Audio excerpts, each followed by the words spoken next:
Welcome back to the deep dive. Today, we're really getting into the tactics of that first Asia Cup Super 4 match. Sri Lanka versus Bangladesh in Dubai. Yeah, a fascinating game. Our mission really is to unpack the key moments, the strategies that, shaped that really tight finish. Exactly. And it all started with the conditions, right?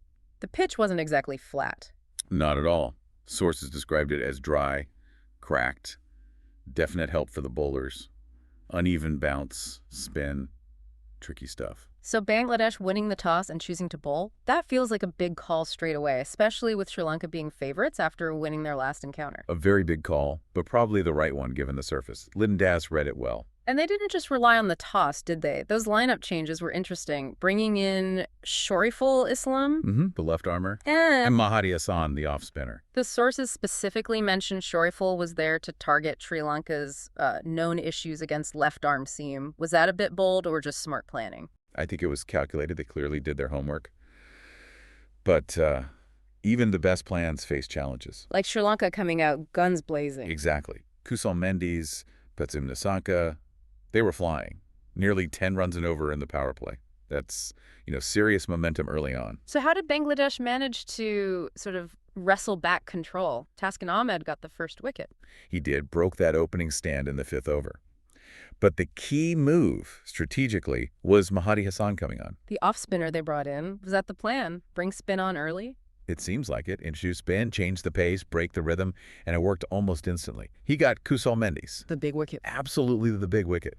That really shifted things. Sri Lanka suddenly looked, a bit stalled after that explosive start. The middle order didn't quite fire for a while. But just when you thought Bangladesh might keep them under, say, 150, Dasun Shanaka happened. Oh, yeah. What an innings. 50 runs, wasn't it? Off just 26 balls. Incredible hitting. That partnership, 57 runs in 28 balls? Yeah. It completely changed the complexion of the innings. It really did. Pulled them up to 168.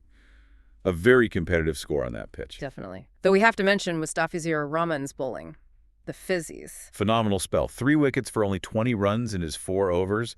That kept Sri Lanka from getting maybe 180, 185. Hugely important. So Bangladesh needed 169. Not easy. And the chase started, awfully.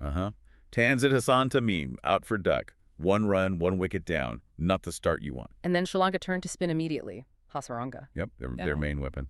And he struck quickly, got Litton for 23. Bangladesh suddenly 60 for 2.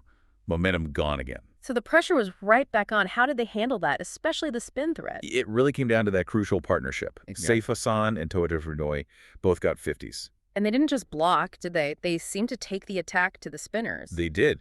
Calculated risks, aggressive strokes. They didn't let the spinners settle, forced them to change lengths. That was key to neutralizing that spin threat and building a platform. Saif Hassan, 61 off 45, really anchored it. That partnership basically set it all up. But it still got tense right at the end, didn't it? Oh, very tense. Down to the wire. Shanaka came back with the ball. Right, using those clever pace-off deliveries, he grabbed a couple of quick wickets. Made it really tight. But Bangladesh just held their nerve, got there with, 4 wickets in hand, and just 1 ball to spare. Second to last ball, yeah. Shamim keeping his cool on that final run. Presence of mind. Absolutely crucial under pressure. So when you boil it all down, what's the main takeaway here for you, the listener?